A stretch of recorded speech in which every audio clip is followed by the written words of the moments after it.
सुप्रभात बच्चों। आशा आपको पाठ 3 की हिंदी और अभ्यास अच्छे से समझ आ गया होगा। आज हम पाठ 4 का हिंदी अनुवाद पढ़ेंगे, जिसका नाम है न खलु वयस तेज सो हेतु, यानी वास्तव में वय है तेज सो हो, योग्यता वय आयु पर न हेतु निर्भर नहीं होती, यानी योग्यता के लिए आयु मायने नहीं रखती, योग्यता आयु पर निर्भर नहीं होती। चलिए देखते हैं। भारत देशस्य स्वतंत्रताया अमृत महोत्सव वयम आचरितवान है। हमने भारत देश के स्वतंत्रता का अमृत महोत्सव वर्ष मनाया है। किम वयम जानी में, क्या हम जानते हैं। यत देशाय कि देश को स्वतंत्रता प्रदातुम, देश को स्वतंत्रता दिलाने के लिए कियता कितने ज्ञात अज्ञात क्रांतिवीरा स्वतंत्रता यज्ञ स्वयं परिवारम स्वय जीवनम च आहुति रूपेण समर्पितवान है। क्या हम सब जानते हैं कि देश को स्वतंत्रता दिलाने के लिए कितने ज्ञात, जिनको हम जानते हैं, अज्ञात जिनको हम नहीं जानते, क्रांतिवीरों ने स्वतंत्रता रूपी यज्ञ में अपने परिवार की और अपने जीवन की आहुति समर्पित की है। छात्रा, सब छात्रों, क्या तुम जानते हो। ते सर्वे अपि क्रांतिवीरा अस्माभिकृतक भावनाएं नित्यम वंदनिया, वे सभी क्रांतिवीर जिनको हम जानते हैं वो भी और नहीं जानते हैं वो भी हमारी कृतज्ञ भावना से हमेशा वंदनीय रहेंगे, पूजनीय रहेंगे। खुदीराम बोस तेषु एव देशभक्तेषु कश्चन तेजस्वी बालक क्रांतिवीर हुतात्मा अस्ति, उनमें से ही, उन देशभक्तों में से ही कोई तेजस्वी क्रांतिवीर बालक खुदीराम बोस का बलिदान है। क्रांतिवीरस्य खुदीराम जीवन वृत्तान्तः संक्षेपेण अत्र वर्णित अस्ति। क्रांतिवीर खुदीराम बोस के जीवन का वृत्तांत या जीवन के बारे में संक्षेप में यहाँ पर वर्णन किया गया है। आज हम खुदीराम बोस के बारे में पढ़ेंगे, जो बाल्यावस्था में ही जिनको फांसी दे दी गई थी। भारत स्वतंत्रता संग्राम में सशस्त्र आंदोलन बंग प्रांत अग्रसेन आसीत्। भारतीय स्वतंत्रता संग्राम में सशस्त्र आंदोलन में बंगाल प्रांत यानी बंगाल राज्य सबसे आगे था, प्रमुख था। तस्मिन बंग प्रांते, उसी बंगाल राज्य में मेदिनीपुर नाम के जनपदे, मेदिनीपुर नामक जिले में मोहबनी ग्रामे नवाशीत्याधिका अष्टादशतमे वर्षे दिसंबर मासस्य तृतीय दिनांके खुदीराम जन्म अभवत्। मेदिनीपुर नामक जिले के मोहबनी नामक गांव में 1989 को दिसंबर महीने की 3 तारीख को खुदीराम बोस का जन्म हुआ। यानी खुदीराम बोस का जन्म कब हुआ। 3 दिसंबर 1889 को खुदीराम बोस का जन्म हुआ। तस्य जनकस्य नाम त्रिलोकनाथ, उनके पिता का नाम त्रिलोकनाथ था। इति जनन्या नाम लक्ष्मी प्रिया देवी च आसीत्, और माता का नाम लक्ष्मी प्रिया देवी था। खुदीराम बाल्यकाले एव तस्य पितरौ दिवंगतौ, खुदीराम के बचपन में ही उनके माता पिता मर गए थे। अतः तस्य अग्रजाया अपरूपा देव्या एव खुदीरामस्य पालन पोषणं च कृतम्, इसलिए उसकी बड़ी बहन अपरूपा देवी ने ही खुदीराम का पालन पोषण किया। बाल्यकालतः एव खुदीराम असाधारण आसीत्, बचपन से ही खुदीराम असाधारण थे, सबसे अलग थे।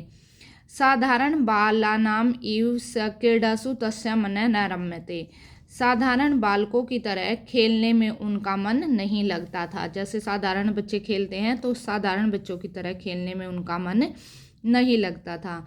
स देशवासीषु जायमाने अत्याचारान् दृष्ट्वा व्यथितः भवति स्म, वह देशवासियों पर जायमाने हो रहे अत्याचारों को देखकर बहुत अधिक दुखी होते थे कि देशवासियों पर कैसे अत्याचार हो रहे हैं।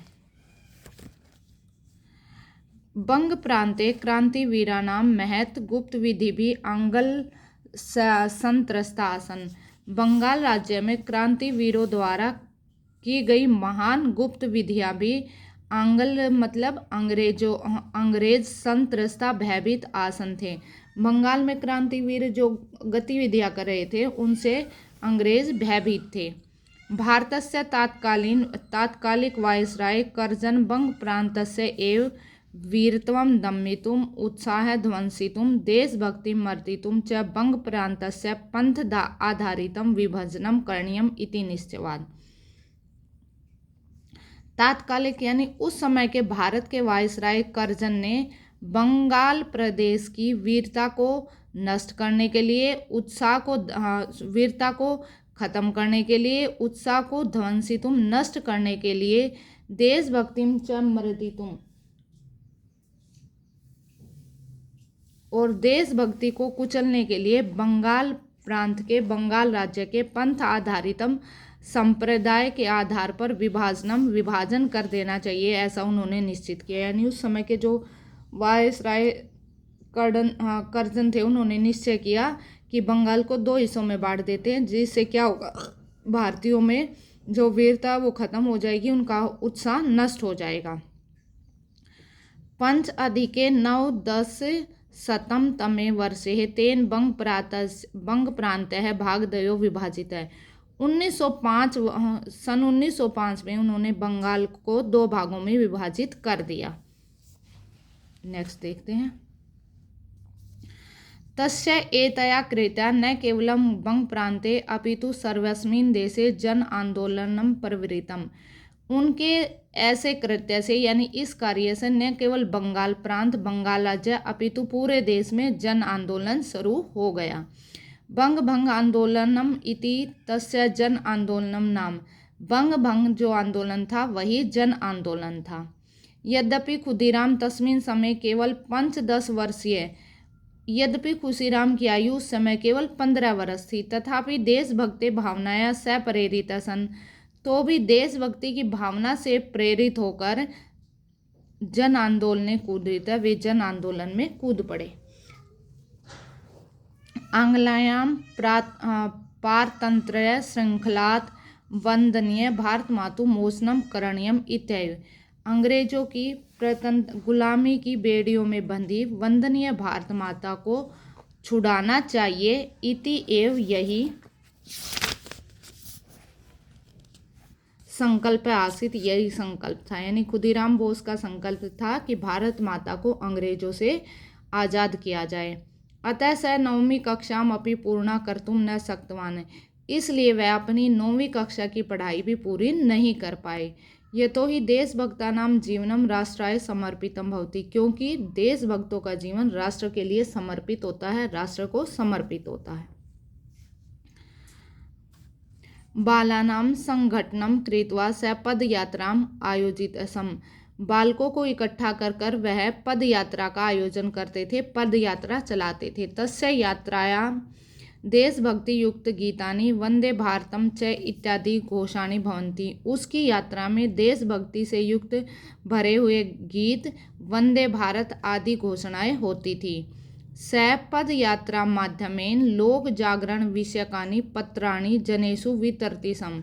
वह पद यात्रा के माध्यम से लोगों को जागृत करने के लिए पत्रिका बांटते थे। कदाचित खुदीराम पत्रक वितरण समय आंग्ल हस्ता जाता, कभी खुदीराम की जो पत्र है वो अंग्रेजों के हाथ लग गए, किंतु सामर्थ्य संपन्न खुदीराम,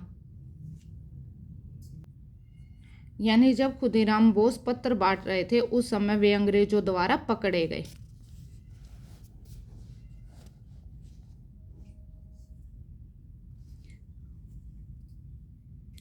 किंतु सामर्थ्यशाली खुदीराम ने आंग्लाम ताड़नाम कृत्वा तथा निर्गच्छत, अंग्रेजों की पिटाई करके वहां से निकल गए। बंग प्रांते क्रांतिवीरे संचालितानि बहुनि गुप्त मंडलानि आंग्लानां मनसि आतंक जनयति समय। बंगाल राज्य में क्रांतिवीरों के द्वारा चलाए गए अनेक गुप्त मंडल अंग्रेजों के मन में आतंक पैदा कर रहे थे। अंग्रेजों को डर लग रहा था क्रांतिवीरों के मंडलों से। कस्यचित गुप्त मंडलस्य संचालक आसीत् सत्येंद्रनाथ। किसी गुप्त मंडल के संचालक थे सत्येंद्रनाथ। सत्येंद्र नाथ कोई गुप्त संचालक चला रहे थे, एक क्रांतिकारी थे। खुदीराम सौमित्रेण प्रफुल्लेन सह गत्वा सत्येंद्र नाथ अमिलित। खुदीराम अपने मित्र के प्रफुल्ल, जो उनका मित्र था, चाकी भी जिसको बोलते हैं, उसके साथ जाकर सत्येंद्र नाथ से मिले। सत्येंद्र नाथ उपदिशत है, सत्येंद्र नाथ ने उपदेश दिया। क्रांतिकार्यम कर्तुम शरीरम वज्र सदृश दृढ़ बुद्धि असीधारा इव तीक्ष्णः मन गंगा जलम इव निर्मलम च भवेत्। क्रांति कार्य करते समय शरीर वज्र के समान कठोर होना चाहिए, बुद्धि तलवार की धार के समान तेज होनी चाहिए और मन गंगा जल के समान पवित्र होना चाहिए, तभी आप एक अच्छे क्रांतिकारी बन सकते हैं। तस्मात् गुप्त प्रशिक्षण केंद्रात् द्वाभ्याम 8 मासात्मक प्रशिक्षण प्राप्त है। उनके गुप्त प्रशिक्षण से, किनके, सत्येंद्र नाथ का जो प्रशिक्षण केंद्र था वहां से, द्वाभ्याम दोनों ने, किसने, खुदीराम बोस और प्रफुल्ल दोनों मित्रों ने 8 महीने तक प्रशिक्षण प्राप्त किया। भुसुंडी संचालन अपितौ अचिराद परमण जात। भुसुंडी मतलब बंदूक चलाने में तो वे शीघ्र ही निपुण हो गए थे। राणा प्रतापस्य चरित्रेण प्रेरित है खुदीराम प्रतिज्ञातवान। महाराणा प्रताप के चरित्र से प्रेरित होकर खुदीराम बोस ने प्रतिज्ञा की थी, यत यावत भारत आंग्ल मुक्तम न भविष्यामि, कि जब तक भारत अंग्रेजों से मुक्त नहीं होगा, तावत पद त्राणम न धारिष्यामि, तब तक मैं जूते नहीं पहनूंगा। यानी उन्होंने प्रतिज्ञा की कि जब तक भारत अंग्रेजों से मुक्त यानी भारत स्वतंत्र नहीं होगा, तब तक वे पैरों में जूते नहीं पहनेंगे।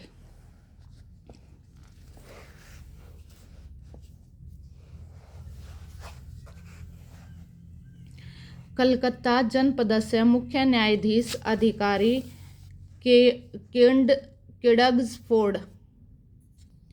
किंग्सफोर्ड भारतीय देशभक्तानां अतीव कठोर रीत्या दंडयति स्म। कलकत्ता जिले के मुख्य न्यायिक आंगल अधिकारी किंग्सफोर्ड भारतीय देशभक्तों पर बहुत अधिक कठोरता से दंड देते थे। निर्दयी स बालान अपि न त्यजति स्म। वह निर्दयी थे, बच्चों को भी नहीं छोड़ते थे। अगर कोई बच्चा भी मिलता तो वो बच्चों को भी इतनी कठोरता से दंड देते थे। तस्य स्थानांतरणम यदा मुजफ्फरनगरे जातम। जब उनका स्थानांतरण, तबादला मुजफ्फरनगर में हुआ, तदा स हंतव्य इति सशस्त्र क्रांतिवीर मंडलेन निश्चितम है, तो उसे मार देना चाहिए। किसे? किंग्सफोर्ड को मार देना चाहिए, यह सशस्त्र क्रांतिवीर मंडलों ने निश्चय किया। हत्या योजना संपूर्ण उत्तरदायित्व प्रफुल्ल खुदीरामभ्याम स्वीकृतम। हत्या की योजना का सारा उत्तरदायित्व प्रफुल्ल और खुदीराम ने स्वीकार किया। तस्य वधस्य सूक्ष्म योजना भी द्वाभ्याम निर्मिता। उसके वध की सूक्ष्म योजना भी दोनों ने बनाई।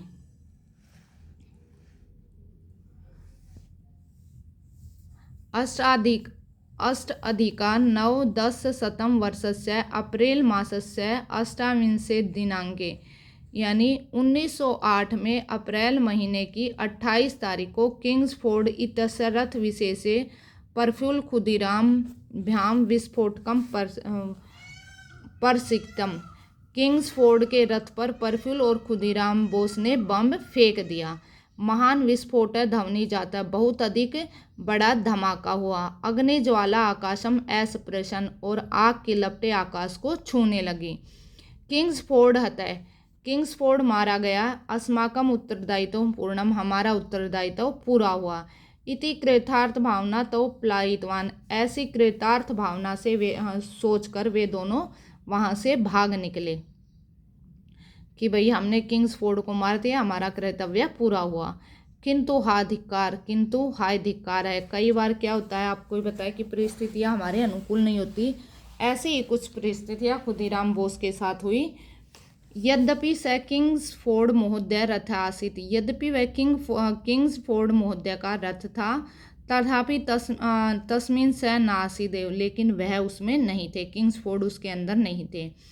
केनेडी नाम कस्य अधिकारिण पत्नी पुत्र च तत्र आसन्ताम। केनेडी नाम के अधिकारी के पत्नी और पुत्र उसके अंदर थे। ते मृते किंतु किंग्सफोर्ड रक्षित है, वे दोनों मर गए। कौन? केनेडी के पुत्र, पत्नी और पुत्री, लेकिन किंग्सफोर्ड सुरक्षित थे। आ रात्रि पूरी रात द्वौ अपि क्रांतिवीरो अधावताम, दोनों क्रांतिकारी दौड़ते रहे। किंतु दुर्भाग्यवशात आंग्ल आरक्षका तौ अगरनाथ, किंतु दुर्भाग्य से अंग्रेजों के सिपाहियों पुलिस कर्मियों ने तौ अगरनाम उन दोनों को पकड़ लिया। वीर प्रफुल्लेन आंग्ल विरोधे कृत्य प्रतिकार यत्न व्यर्थ अभूवत। वीर प्रफुल्ल को अंग्रेजों के विरोध में किया गया जो प्रयत्न था वो बेकार हुआ। अन्य गतिक प्रफुल्ल भारत मनसाम परिणम्य वंदे मातरम इति उद्घोष्य सौ वक्षस्थले भूसंड्या गोलिका प्रहारम कृत्वा।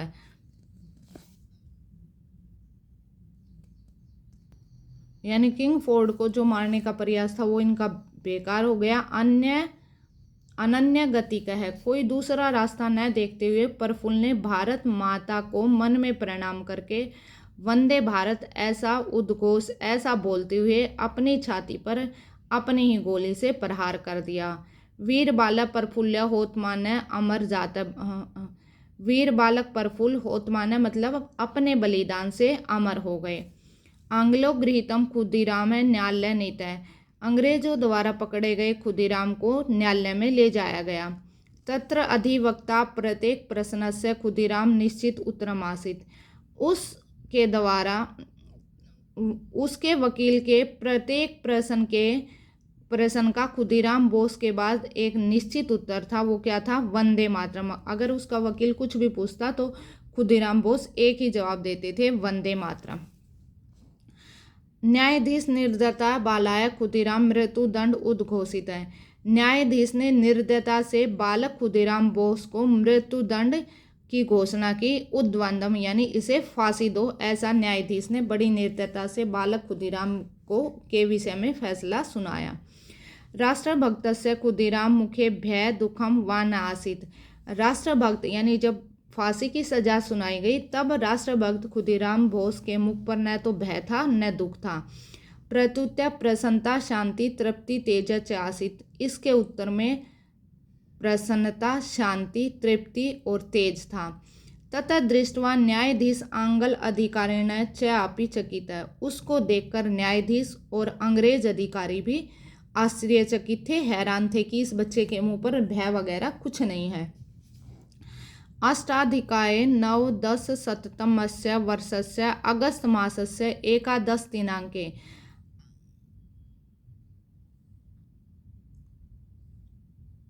1908 को अगस्त महीने की 11 तारीख को बाल्य एवं वयसी छोटी सी आयु में देशस्य स्वतंत्रतार्थम देश को स्वतंत्र कराने के लिए खुदीराम हुतात्मा जाता खुदीराम ने अपना बलिदान दे दिया। प्रिय भारत मातु दर्शनार्थम स हसन वंदे मातरम इति जपन आनंदेन द्विकत। प्रिय भारत माता के दर्शन करते हुए वह हंसते हुए वंदे भारत ऐसा जाप करते हुए आनंद के साथ दिवगत हम स्वर्ग सिधार गए।